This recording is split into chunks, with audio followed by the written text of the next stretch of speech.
Well, now I just watched the end, which I'm very, very confused about. But I guess I don't really like it very much. It doesn't really translate. Like, it doesn't look cool. And I think my main problem with it when watching the first couple is it's like they try to like take an anime character and put him in live action form. But to me, it just doesn't work because in like an anime character, like in Cowboy Bebop, they look way cooler than like a human can look. They sound really cool. And so when you try and like make an actor look that cool and sound that cool, especially with Vicious, it just doesn't work. I don't think they transitioned into like making the characters different enough. They just tried to imitate the anime. Welcome to the Brothers Dim. This week we're talking about Cowboy Bebop, the anime, and the new Netflix show. But first, what do you think about finally giving ourselves names? Happiness is just a word to me, and it might have meant a thing or two if I'd known the difference. Emptiness, a lonely parody, and my life another smoking gun aside of my indifference. Yeah, like you said, I've never said your name. Okay, what if we go with Nomano and Zero Marvel? Yeah, I mean, that's fine. That's the one name that I go by. Because I like Zero Marvel. That's a cool name. Like, you came up with that when you were really young, right? Like, is that one of your first email accounts, or where does that come from? Yeah, I mean, my first one was Flaming Dragon 19. But then Zero Marvel was like maybe freshman or even earlier in high school. And I've used that since then, so that's who I am, I guess, online. What does that mean to you? Because I'm assuming it doesn't have anything to do with Marvel, the movie studio or the comic books. It does, I guess. I guess. Oh, really? A movie, one of them must have come out or something cool, and I was just picking a name. I forget where Zero came. Oh, I don't know. I guess I just thought Zero sounded cool. I remember naming. I played Final Fantasy VII. You could name the characters, and I named one of them Zero. The cool one, he has like no face. It's like a black face with like red eyes and a hat and like a blue cape. Whatever character. Is that Vincent you're thinking of? No, it was like a little. Are you thinking about the main character, Cloud? He had like no body. It was just all black and a blue cape and like a wizard hat. You're talking about Final Fantasy 9. Oh, yeah. Not 7. Vivi. No, is Vivi or is that the app? I think his name was Vivi, dude. It was definitely something with V's. Which is crazy because now we're into the Vivi app. Yeah. He was a black mage. I haven't looked at a picture of this guy in like 20 years, but I remembered exactly what he looked like. I downloaded Final Fantasy 9, and at some point I'm going to go and play it. You know, it's been 20 years, and I'm curious. Maybe I'll play it and we'll do one on that. Did Zero come from Nightmare Before Christmas? Because I think that was the name of the dog. No, I don't think that's where I got it. And I know there's also a character in Holes, the book and movie. I think it might have been that. In the book Holes and the movie, which you have to read the book as a kid. It's Stanley Lewis or whatever is the main character, and his best buddy is Zero. It could have been from that. And I just put Zero Marvel. But I almost want to change it to something like Zero Marvel, like you said, sounds like it could mean something important. I mean, it didn't when I made it, but I could kind of mutate it. I mean, I think it works the way it is because I like putting Zero in front because it's sort of saying, it's like you're saying you're not marvelous, right? It's like I have zero marvel. Also, like not to marvel, never marvel at someone, never like idolize or marvel at the feet of some deity. Oh, that's really good because you know what my name is. Yeah. Nomano. And you can interpret this many ways, but my thinking when I was putting it together was no monotheism. And I didn't mean necessarily religion, but it's just idolizing one thing, right? Putting money, whatever the thing is you put at the top, I've got a problem with it. So I was like, okay, just know one thing. It can't be one thing. Well, that is kind of crazy because if you interpret mine that way, they're saying almost the same thing. Like, don't worship one thing or anything. We really are brothers, dude. I do believe that pretty thoroughly as well. You know, I agree. I don't want to be in a tribe or worship one thing. So it works. It works for me. It's going to be hard to call you Zero Marvel all the time, but we could maybe say it once in the very beginning, just so that we have a name. I can't also imagine in conversation saying the mono, but maybe I get used to it, or maybe just in the beginning. Just so that there's a name attached to the voice, because otherwise it's just two voices that are somewhat similar and they're never named, and I think that's confusing. In that case, it would probably make sense for mine to just be Zero. If your name is Zero and mine is No Mono, which you can interpret as no one, right? Mono is one. That also is Zero. They're both the same, no matter which way you slice them. I guess we are truly brothers. So welcome to the Brothers Dim. I'm No Mono, here with my brother Zero. Huh? Yeah. Something like that. So we started to watch the new Cowboy Bebop Netflix show. Because we both saw this 20 years ago, the anime, and we both loved it, and and here we are, and now Netflix took a big shit on the internet and ruined everything. I guess they didn't ruin the anime, but I just don't want to watch this one right now. I guess people might connect the two or something, but I don't know. I feel like most fans of the anime, a large chunk of them are going to just not like this as much. If I was in more of a Cowboy Bebop rhythm, I would have just been able to let the show flow over me and go like, oh, this is not what I wanted, and sort of let it evaporate and not be concerned, right? Why get emotional and upset about something if the anime still exists? But I do. I can't fucking help it. And I'm just looking forward to the day when I forget about the Netflix show. Right? When I hear that music, I only want to see Spike, Ed, Faye, Jet as animated characters in my head. If I get a glimpse of these real life people, I'm just going to be upset. I feel like it'll flow over pretty quick, right? And I mean, we didn't like it. It's not going to stick. You know, the reason the original Cowboy Bebop is still like in our hearts. And if you think of episodes, or just like when I just thought of the Vivi character, it's stuck in me. Because those things are good. So I feel like these are pretty bad. I'm going to forget pretty quick with the Netflix show. But I guess automatically just making it and tying, these actors to the name and all that, it's a part of it now. You know, if you're talking to somebody, you'll have to differentiate between the anime and the live action. And it's not just us. So I looked at Rotten Tomatoes. The anime has 100% from the critics and then 96% from the audience. So like they're fairly aligned, and everyone just agrees, oh, this is stellar. Like this is the cream of the crop. Yeah. And then the Netflix show has a 51% from the critics and a 52% from the audience. So again, everyone agrees it's not good, right? That's an F. They failed. Yeah. That checks out. That's probably fairly accurate. Like, I'm so upset about it that I would probably rate it much lower, but that's probably unreasonable. Like, I think that's me reacting emotionally. Well, what I was trying to do after the first episode, I only saw 2, was just trying to pretend like it was not from the anime. Like, I'm trying to pretend, all right, the anime doesn't exist. If I just didn't ever see the anime, which a lot of people have never seen it, and they're just going to watch this, there's for sure going to be less of a letdown immediately because you're not comparing it to such, greatness and being like, fuck, oh, they fucked that up. That's weird. I don't like you'd probably give it a little more of a shot. I still don't think I'd love it, but I'd be like, what's going on here? This is weird. Like, what's John Cho up to?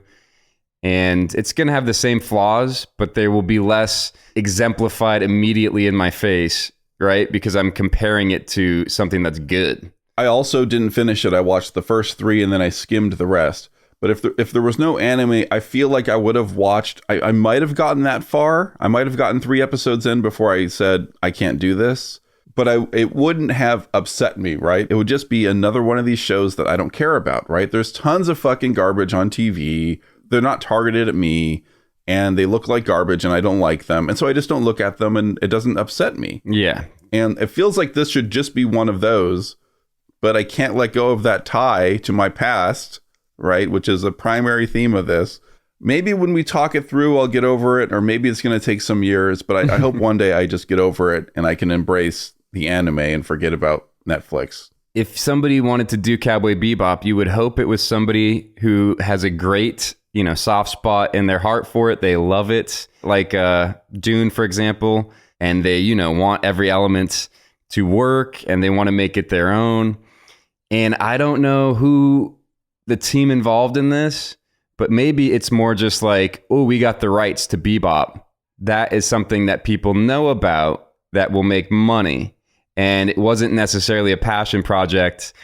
That's what it feels like to me. Because it's like, where was the fucking vision? It was absent, dude. Like, you're just making me remember, our last discussion about Dune, where obviously Denis Villeneuve, whatever his name is, he obviously cared. He had passion for it. And so he's reading between the lines and adapting it, right? Because you're turning a book into a movie. Mm-hmm. And so you're going to have to change some things and, merge them into a new form that works as a movie.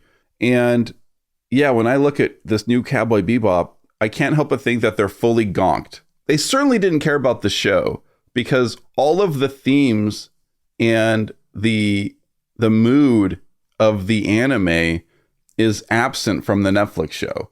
Even if you're thinking as a marketer and you're just doing this for money and you don't care, it's hard for me to understand the calculus that they did, where like they looked at the anime and then either they're just so dumb that they misinterpreted why people liked it, because everything that we liked is gone.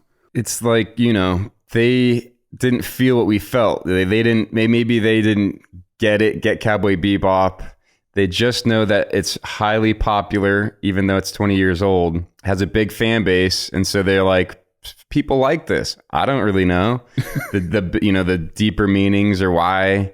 So let's just make it again, or, let's redo it. Like, why all the sequels exist, it's just safer. You have an immediate fan base that will watch it, at least a few episodes.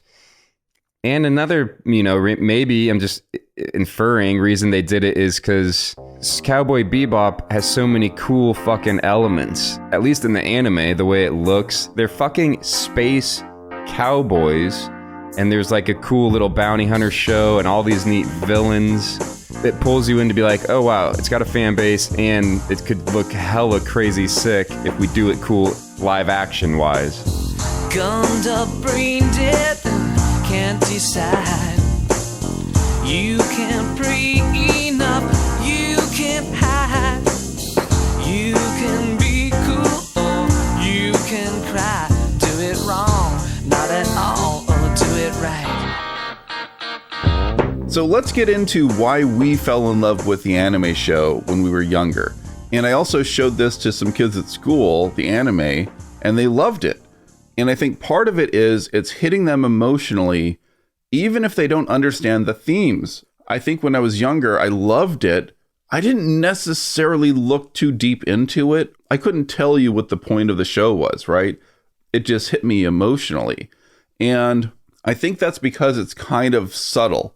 And it is like jazz, where there's components missing and there's a free flowing thing. It's not a math problem, right? Mm-hmm. Like this is not like a formulated hero's journey where it's just someone read Joseph Campbell and now they know how to write a screenplay and they know they plug in, you do X, Y, and Z.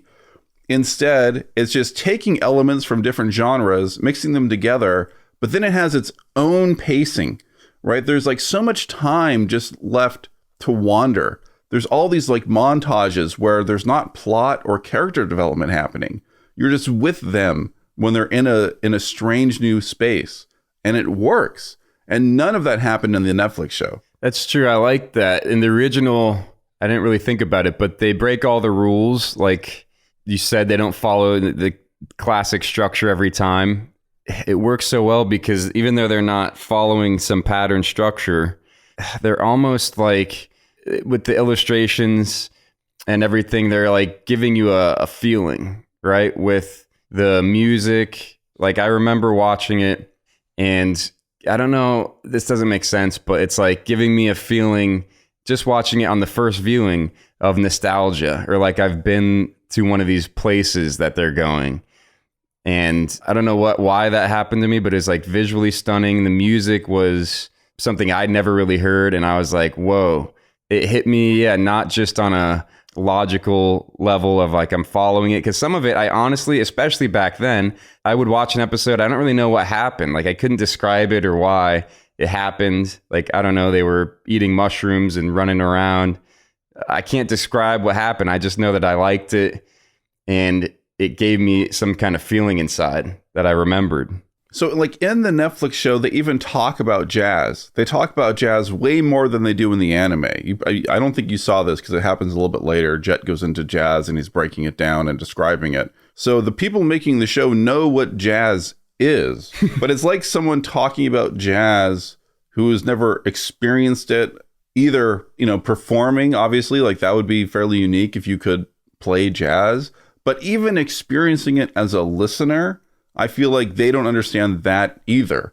They just know it's a thing and they can talk about it, but they can't do it and they don't understand it. It's like they're following the structure of what like literally jazz is or what like the show was, but it's nothing beneath the surface, right? It's just the math equation of it all, which is not what me or I don't know, a lot of people remember or what sits with them when they watch a show that they connect to. It's the difference between going to a concert hall or a club and hearing a live jazz performance and going to a lecture hall where a nerd explains jazz to you in great detail, right? Which is more fun? There's no one in that fucking lecture hall. No one is doing that. Everyone's going to be in the club. I don't know if that's specifically these people or if this is a Netflix problem, because like Netflix has a lot of content and some of it's interesting and weird, but we keep talking about how it's not HBO. Yeah. Like, I feel like HBO would have had the freedom to actually do it. Okay, it's not going to be all plot and all character development, and it's not going to be all serialized. These episodes, some of them will stand alone, and you just go on some random adventure, and you don't learn anything about the characters, and that's okay. In the Netflix show, the episodes do not stand alone. Like, Vicious and Julia are in every single episode. Oh, yeah. We got to keep telling you about them so you don't forget. In the anime, they pop in once in a while for 2 seconds, and that's all you need, and that gives me more feeling and understanding emotionally than all the fucking screen time they give to Vicious and Julia in this new show. Yeah, I think they're scared to do that. I think for the masses, they assume they're dum-dums or maybe that's just what works, is they have to follow these rules, I guess. If you're going to have a character be important in the end, then you have to see him, Like, I'm not saying I like that better because I like the version you described better. Vicious was like in, 5 minutes of the anime or whatever. But maybe that's kind of what they think that they have to do, because that was one of my favorite parts of the anime, the standalone. Like some, like X-Files or whatever, some tie into the main ongoing character and storyline, and then some are just monster episodes or they're standalones. I feel like they fear doing that. Like, you can't just start with 1 and 2 and it didn't connect because people are going to check out and they need to watch all 10 episodes on Netflix. I think that Netflix does that because they want to do everything to grab you to go into the next one, right? Like, if everything ends on a cliffhanger or there's an obvious continuing storyline, maybe they think more people will continue watching more of the show. Yeah. Where if it's standalone, then you risk, oh, well, this one episode's really good, but it's like a movie and you don't necessarily need to keep going. Even though obviously if the movie is good, then you would go to the next movie, right? You would go to the next part of the story.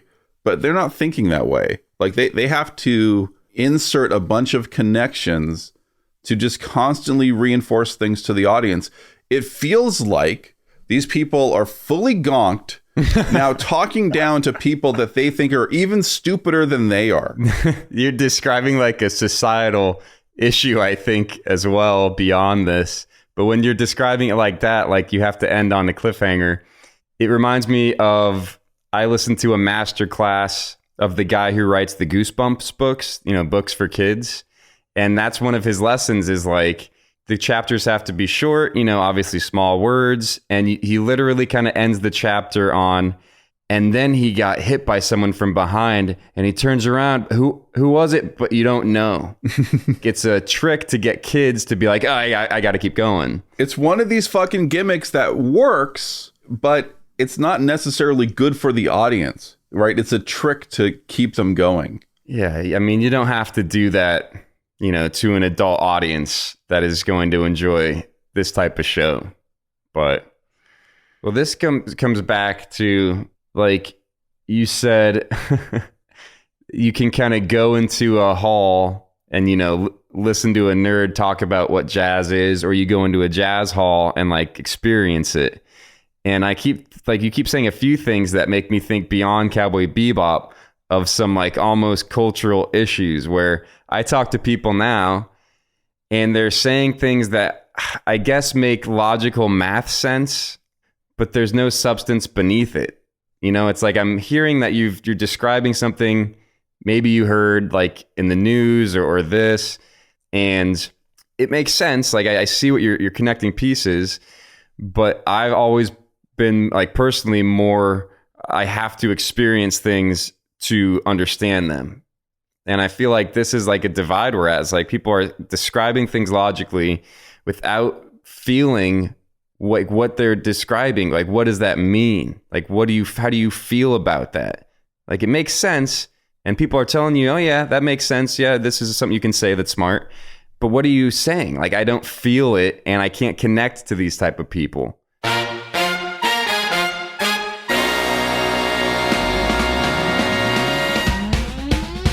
I'm trying to think of how to upgrade my lecture hall metaphor, because I think that's not quite accurate. It's like either going to the jazz club in real life or going to sort of a convention where there's a bunch of marketing for jazz and they've put up a bunch of pictures of instruments from jazz superficially about jazz, but the people putting on the convention have never heard jazz, nor do they understand it. It's like, no, you have to feel it and understand what you're selling, and you don't.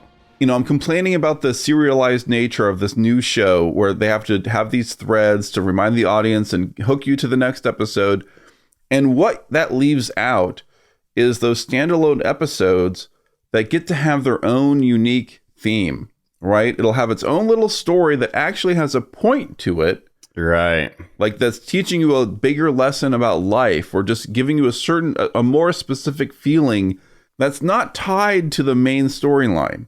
But they completely eliminated that. There are 0 themes in the entire thing. Yeah. Do you remember any themes in those episodes you watched? Nope. Or any message or anything?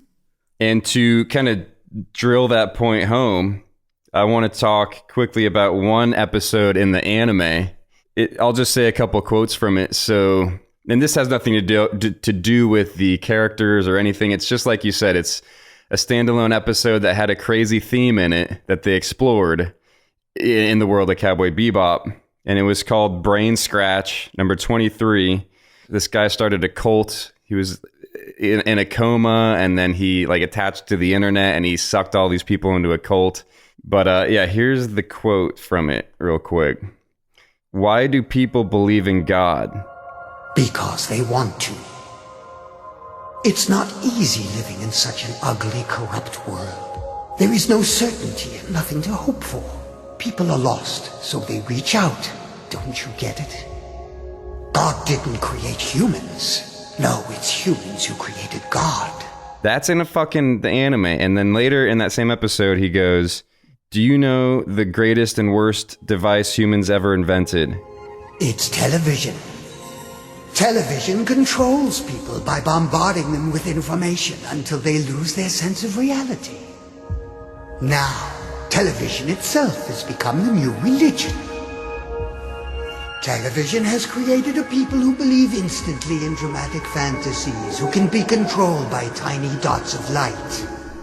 Just from one of the old episodes, But it's not just that those are good quotes. It's that the entire episode reinforces that point. Mm-hmm. So it's not just them saying that at the end.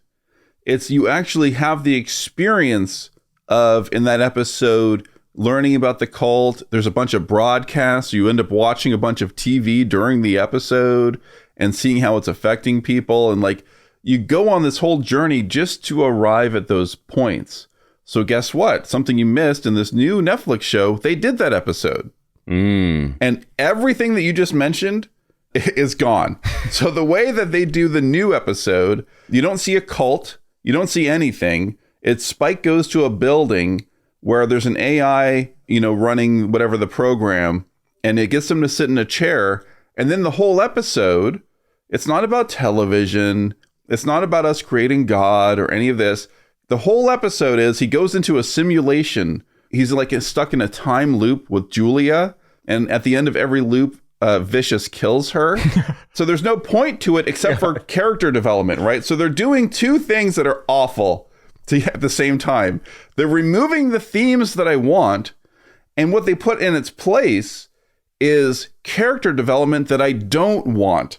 What made the anime so special is there's a bunch of stuff that's just hinted at. Like there, these flashes to the past where you see Spike in the Syndicate or his relationship with Julia, but it's just with one image for 1 second and then it's gone. And so it's creating this feeling. There's something about memory and these sort of faded, but they have a hold on you, right?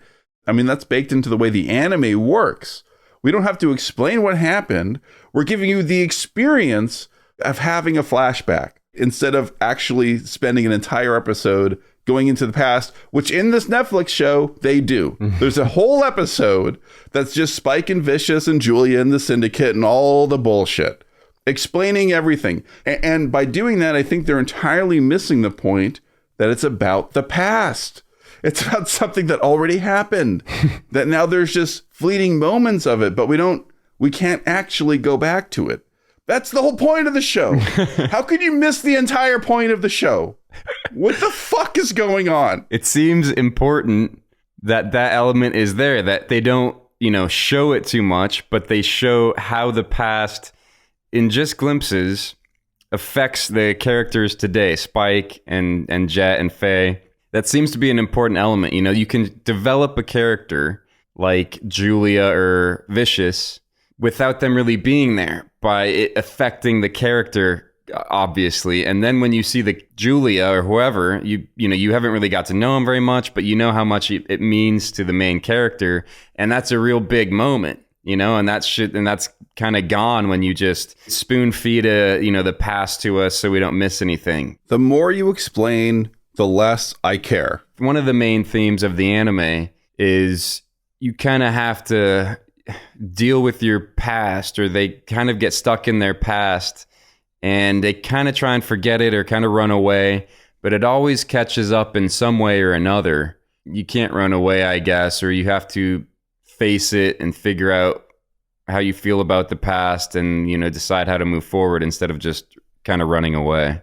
I mean, a part of what makes Spike such an interesting character in the anime is that he's a living contradiction, because we love Spike because he's so fucking cool. He seems to not give a shit. He flows like water. He's the swimming bird. Mm-hmm. And so for those reasons, we love him. But then there's this contradiction. Actually, he's not completely free. There's something holding him back. He's been traumatized by something in the past. There's something he can't let go of. But he's also this person that seems to have completely let go. Mm-hmm. Right? So now we have this interesting contradiction in the story, and we get to explore it the entire time. Man, none of that is in the Netflix show. Did you notice that Spike is not cool in the Netflix show? Or at least he doesn't keep his cool. Like, he's always upset. He's giving people attitude not because he doesn't care. He's giving people attitude because he's like upset or angry all the time. Like, he has all this snark. Like, what the fuck is that? So now that contradiction is completely gone. He's not cool. He's not free. To make it work, I think, in the show, they probably would have had to make Spike, John Cho, more of a shrug everything off with a joke. Like, I feel like he would have had to be very kind of funny. Like, things roll off his back, and that would have been the way to approach it. And I don't know who could play it. Maybe John Cho, he could do it in a different way. where I feel like that would have been the live action version that worked for me. Like Spike doesn't give a shit like what you're describing. You know, things roll off his back. Clearly he's got a haunted past. You know, there's one eye in the past. But I feel like they could have made an entertaining live action show, not by trying to imitate the characters in the anime, but by doing it that way, like having him just be fun and like be very charismatic and kind of funny. It doesn't look like he cares, but then he does. Like that's a trick, not a trick, but they use that in a lot of shows. But yeah, they missed the mark on him not giving a shit. Yeah, they really did. I like your idea there. Like you can change it. Like they could have changed it up and used John Cho and use his comedic ability to reinforce the theme. Like they're changing the character a little bit, but they retain the underlying theme and attitude that Spike is supposed to embody. The anime, they're not real people. I mean, that's another thing, right? They're crazy characters. They're like archetypes and like, exaggerations that aren't realistic. They're symbolic of something, or there's some deep emotion. They kind of have one idea at their core that they represent. And yeah, when you go into live action, maybe that's harder to do. You can't have these super exaggerated characters that aren't humans, but you have to account for what the point of the original characters. Why were they that way? What was underneath that, right? Like not just looking at the superficial thing, but what's the point of Spike being cool? And then you can adapt it to this new form. But they lost everything that was underneath, right? Like they only could see they got him in the right costume. They knew how to do that. But they didn't understand the rest. The epitome of that was when Vicious, the first time you see him, he opens the door and it's like this fucking weird looking, kind of scary looking man with white hair. They tried to make him the anime character and he starts talking and he's not a human being. You know, like they could have transitioned him to be a lot more subtle, but they're just like, no, Vicious is supposed to be this scary looking guy with white hair and all this. And the actor playing him just like tries to do that. And it just comes off as inhuman. They didn't humanize a lot of the elements. And then it just makes you feel like, am I watching fucking humans? Or it's so unrealistic. And mainly my gripe with it was a lot like the acting. Not necessarily all the main characters, but even the sub characters, because they tried to transition it over and make, like you said, cool anime characters that embody something else. And they have really distinct, weird voices because they're allowed to, because it's a cartoon and they can illustrate it in crazy ways. It makes sense. They tried to bring that into real life, and the actors and the characters just are so hard to watch because they're just not authentic. I don't know why this came to my head, but Chris Farley could do a crazy physical thing and you believe him. But he's clearly like so committed and believing it that it works. But these people are trying to do something that looks forced when I watch it. And I want to talk about Vicious for a moment. Like, not only should he not be in the show very much because he's an element from the past, but he's also not even human in the anime. He's not a person with personality and with character development. His name is Vicious because he represents an idea. The syndicate is trying to move on, right? The crime syndicate has this evil past of violence and viciousness, right? These sins that they've committed. And now they're going to change and move on. But there's Vicious. He remains, right? The things that they did in the past, they can't just move on. And so he embodies, they literally called him Vicious, and then he embodies all of that violence, and he fucking turns it on them. He's like, you can't move on from the past. Here I am. That's not human, right? That's like an idea, right? He's a symbol. In the Netflix show, he's called Vicious because in the crime syndicate, they give people fun nicknames. And Spike is called Fearless. Yeah. Because we can't let him be a symbol, we have to explain everything, right? Like, oh, this doesn't make sense. We got to explain it so it makes sense to the audience. Fuck you, dude. You didn't understand it. Yeah, they didn't trust us to get it or what have you. And I mean, typically, like in Dune, I don't know why I keep bringing up Dune, but like we don't even see the Emperor. And usually or in any movie, if you don't even really see the bad guy, they just talk about it. Just show the reactions and show how he's affected other people. And then you really have to see him at all. But his gravitas is there. And when he or she shows up, it's, impactful. But they didn't do that. Here's a great example of what you're talking about. The movie Jaws, right? This is the first blockbuster. It fucking hit people. They were blown away when Jaws came out. Jaws is in the movie for 2 seconds. Like, you just see him at the very end for half a minute, and that's it. But if these Netflix fuckers were to adapt Jaws, they would have him in half the movie, and you would explain his backstory, and he would get a job and have relationships, and he'd be walking around the town, because we need to understand who Jaws is, right? We can't, he's the point of the show, right? It's called Jaws, so we got to put him on the screen. That's not what you do, dude. They did that, dude. The more you see, the less we care, dude. The more you see the monster, the more you see the thing, the less impact it has. Did you see Megalodon? No, I don't even know what that is. It's a Jason Statham movie. They did exactly what you're describing. They're like, it's Jaws, but it's a megalodon, which is an ancient shark, so it's bigger. And you see the shark for like half the movie. They're riding the shark. The shark bites him and it's like, it's kind of what you're describing of how they could fuck up Jaws, because they just don't get it. It's like, make him bigger and then put him in like every scene.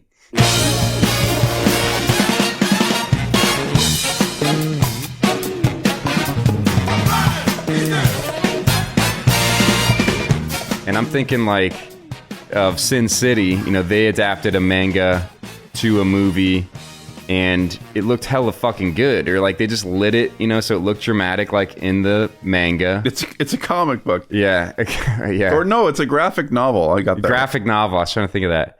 And it was cheap. Like they used green screens and lighting, and like he would run on a treadmill, and they would it looked good though. It looked stylized and interesting. God, that's the thing, dude. I think it would have been cheaper to make the better version of the show, because you need less, right? Less has to happen. We should see less, and that's cheaper. That's less money on screen. It's like, again, that cultural change or something, because the simpler, like they do it in the anime so simply, they don't always follow some structure, but they just hone in on a feeling, a simple feeling, and they show it in a very creative and visceral way.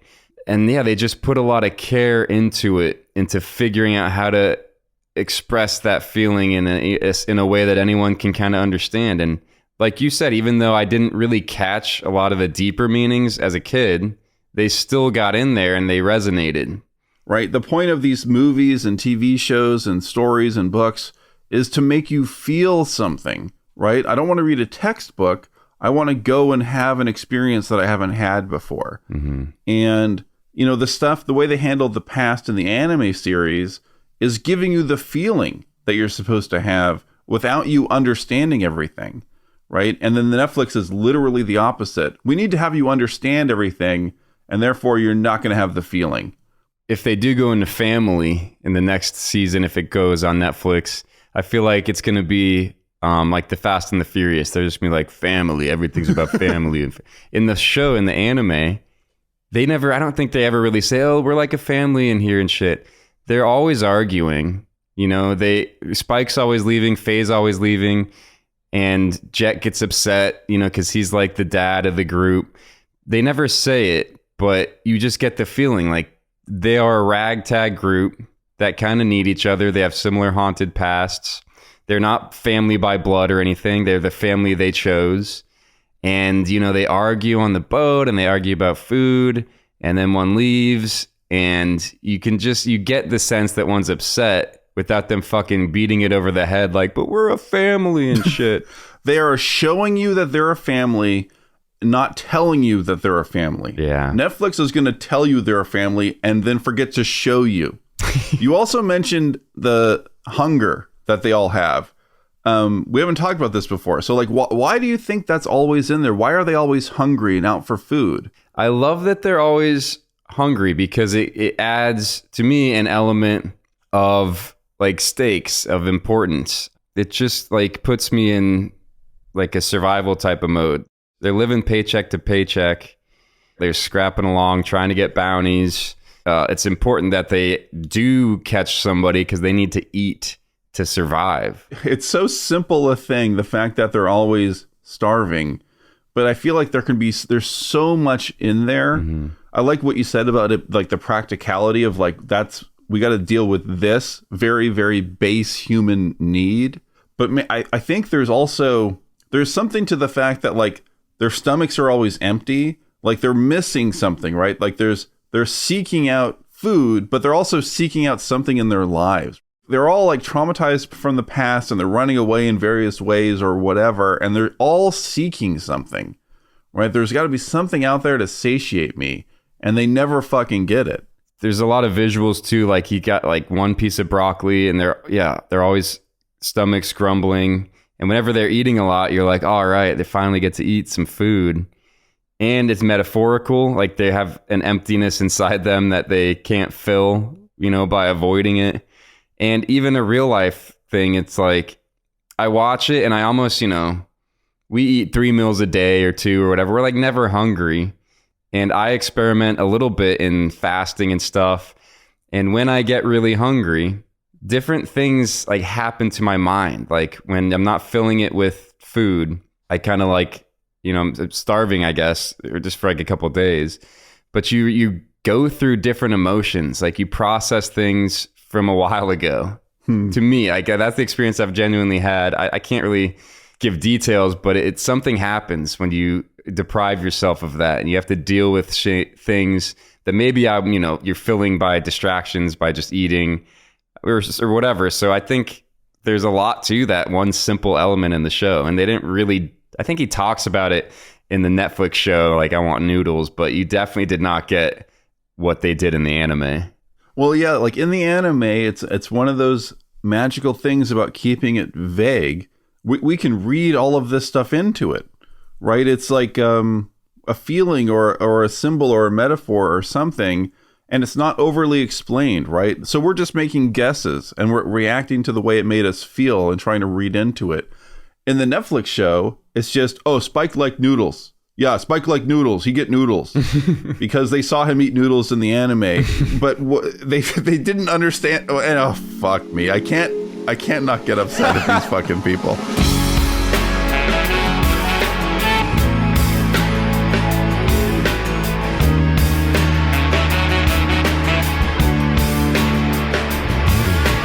You're gonna have this crazy routine now every time where you just have to triple check everything. I've looked so many times, even though I have 2 going. It traumatized me. It's like, I'll get over it, but like I am distracted a little bit by it. So you too are stuck in the past, right? You made a mistake. So we recorded earlier this week and you accidentally didn't record, and you've been really kicking yourself. Why can't you move on? Why haven't you learned the lesson? I was tortured. I went on a bender. I drank. I ate tons of Taco Bell. We talked for 2 fucking hours. It flowed well. I felt good about it. And then I looked, oops, I wasn't recording any of it. And then I just lost my mind, man. I truly had a horrible couple of days. I felt like shit. Like I had a little, bender. Like I just didn't give a shit about anything, dude. I was like, fuck. But I looked at the positive, and now I have 2 recorders going. I thought practically about it. And whatever, I guess I moved on a little bit, but I don't know. I'm still living in the past. So don't be stuck in the past, right? Like that's what we were supposed to do, but we can't move on, right? Like we get injured by the past. You're hurt by the fact that you didn't record. And now I think every time we record an episode, that's going to be in the back of your mind. At least for a few months. 愛してたと嘆くにはあまりにも時は過ぎてしまった All right, so the thing that left me the most traumatized is the very, very, very end. So in the episode that got deleted, I talked about my favorite character was Ed. Ed was essential to the group. Like you needed to have a young person who kind of balanced everything out and was very similar to some of the other characters, like similar to Spike in being free or whatever, but it wasn't coming from the same place. It was coming from like actual childlike wonder and being in the moment. And so obviously when the Netflix stuff was coming out, I was like, well, where's Ed? Ed's not in the fucking intro, and we're not seeing Ed in the preview. Where's Ed? I guess they just can't fucking do it. Like, Ed maybe is too weird of a character and there's no way for them to translate it. But did you watch the last 10 seconds I told you to watch? Yeah, I saw her. So Ed shows up and it looks like they're 20, right? And they're wearing this ridiculous wig. And so the fact that Ed is like 20 in this undermines the whole point of there being an Ed in the first place. Ed is a kid, right? Like, Ed is supposed to be like 13 years old. And so they, again, superficially, they have Ed say some of the same things, but they're missing the point. I think I cried. Like, I think I cried in the anime when Ed left because I was so brokenhearted. I had this huge mix of emotions. Ed's going on her own journey. She's leaving the crew, and like, that's breaking the family apart. Like, so many feelings I was having. I'd fallen in love with the idea of that character and sort of what they brought to the show. We got to figure out how to, like, these things keep happening to you, or I guess to everybody, where something beloved in the past is revamped and it's awful. And I mean, we could have probably guessed about Bebop. Like, I think it affects you more than me as far as it ruining the original. I could have just told you, hey, don't watch it, man. Do you think that's a solve for this going forward? If they redo, well, they've done everything. I'm trying to think of one they haven't fucking done. But something that you love, and I'll be like, Namano, I'll watch it for you. I'll tell you if it's awful, or just, and then just don't watch it. You don't have to have the visuals in your head. You know it exists. You know it's probably shit. Like, if you didn't watch Cowboy Bebop Netflix series, would you be happier, Yes. Or would it still exist? So then maybe that's the fix, right? Yeah, it's so unfortunate because it's so dumb, right, to like go, oh, this ruined my childhood. Because obviously it didn't. It's like just a new thing. But I'm a very emotional being, right? Like, my brain doesn't make 100% sense. I can't compartmentalize my mind. And I know some people are really good at this, where they have maybe contradicting thoughts or something they just don't want to think about. And so they move it over to the side. And then they can function perfectly well, having these things separated in their mind. Mm-hmm. I can't do it. It all just bleeds together. It's all a fucking mess. It's all fog. I see. And so I can't help but have these emotions, even though I know it's ridiculous. Yeah, I mean, I relate. I guess, we would need to take a lesson from non-reaction episode we talked about, basically not taking it personally, right? But it does feel like, what you can do, you'd be like, all right, they made a stupid show. It made for money, these people, whatever. But we, I guess, take it personally, and it feels, and I agree in a way, like they're shitting all over something great from your past. It's like, you guys don't get it. You're just making money. And furthermore, you're kind of like introducing a new generation to bullshit. You showed your kids the anime. And if something cool comes out, like if this Netflix show is really inspiring and thematic with a lot of the stuff in the original, it should in essence, help kids develop and grow and, I guess be more insightful or deal with their shit. But this isn't gonna, I don't think. And so hopefully kids like find shit that is good for their soul, like the original anime. But what can we do,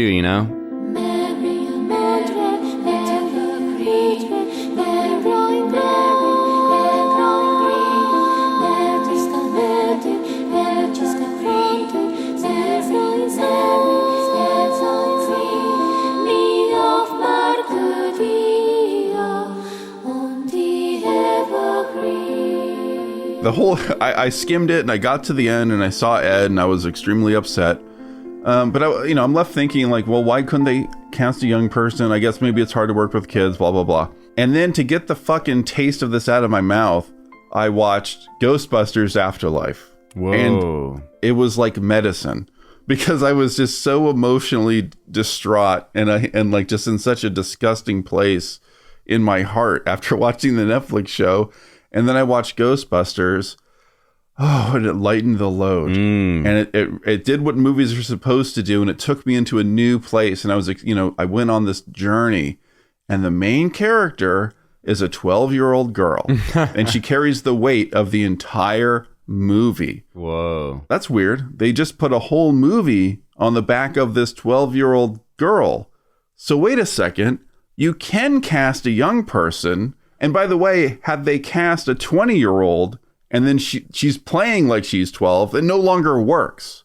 When you're telling a story that's about being young, I want to see a real young person, right? Like if it's about youth, it's weird to use an adult. Right. It was just like, oh, it's so obvious you can do it. It's right here in front of my face. Why couldn't they cast a real young person? Like Timothée Chalamet can be 25 and play an 18 or whatever year old. That's fine. But he couldn't play a 12-year-old, dude. That would kinda ruin if you it. put him as a fucking 12-year-old, I'm not buying it. And There's a difference. with Ed, I saw that, scene briefly, and it's another way similar to Vicious in my head where they needed to change it. Like Ed in the anime is very like, good luck finding someone who can pull that off genuinely where I'm not kind of throwing up because it's so clearly forced. Like to be that consistently odd is going to be rough, That's such a great point, dude, because like that's the whole point of Ed is authentic and real. Yeah. So now you have to find someone to play this character that is completely authentic and weird. Yeah. What does that mean? Do you find an authentically weird person, or is there an actor good enough to do that? Or do you have to find someone who superficially says the things and does a weird voice? I know I'm weird. Fuck. Yeah. Well, some people will want that version, like what they basically did. I want it to look like that. And they don't maybe pick out as critically as maybe me or you that it's not authentic. I know there's people that don't care as much about an authentic performance, or maybe they just don't see it. So it's a opinion thing, but that's what I think you would need to find a weirdo girl that is weird in whatever way she's weird, and make it suit it to her, like they should have done with Spike or Vicious in the same way. I've seen images of the guy who plays Vicious just on IMDb, like his other headshots. He looks more like Vicious in real life than in the Netflix show. He looks so like weird. They put all the makeup and the wig and whatever else, and that makes him look less like Vicious. Yeah. I'm sorry about complaining this entire episode.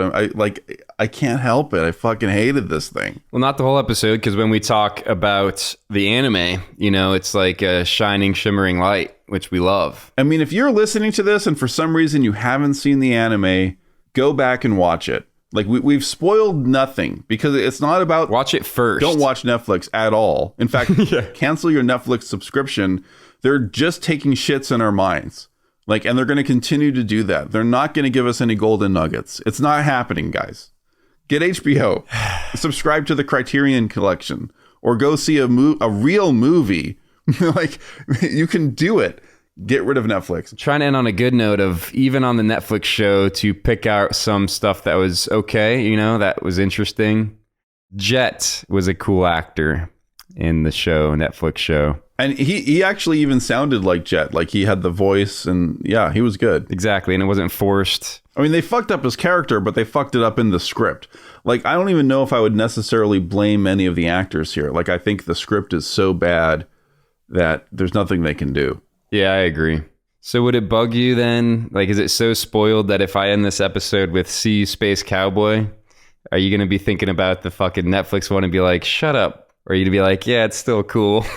No, I think it's better to end with "You're going to carry that weight," because that's what the Netflix show did to us. Damn, dude, so they shit all over us. Now you have to... Maybe that's the whole point. They were like, haha, be like Spike, flow like water. Damn, maybe these are actually secret geniuses. There's geniuses. They're like, can you let this go? Can you flow? Can you carry this weight? And it was all a test. That's what I'm going to think, that's what they did. There we go. Now it's all better. It was a big test. They made it shitty on purpose, dude. That's what they gave us. It's a gift. Can you let this go? I love that. Boom. How do we let this shit go? We'll figure it out. We just have to go back to the real world and wake up from this dream, this horrible nightmare that never... Yeah, well, there we go. We found a good lesson in there. All right, Zero. We'll see you next time. Nemano, adios. I don't feel a thing, and I stop remembering. The days are just like moments, turn into hours. Mother used to say, if you want, you'll find a way. But mother never danced through fire shower. Whoa, in the rain, in the rain, in the rain. I walk in the rain, in the rain. Is it right or is it wrong? And is it here that I belong? You can email us. What can they email us? Anything? Well, you can email us if you have any comments, or what are they emailing us about? Like anything? Well, I wanted nutritious candy. Like, I like that stuff that's sweet and it makes us learn something. You can email us at thedimbrothers@gmail.com. If you have some awesome anime or anything that's really cool, maybe that you want to share with us, and maybe we could dive into it, watch it, and talk about it. Yeah, and we're going to move into the metaverse soon, so we'll see you in there. Get ready. In the rain, I walk in the rain, in the rain. Why do I feel so alone? For some reason, I think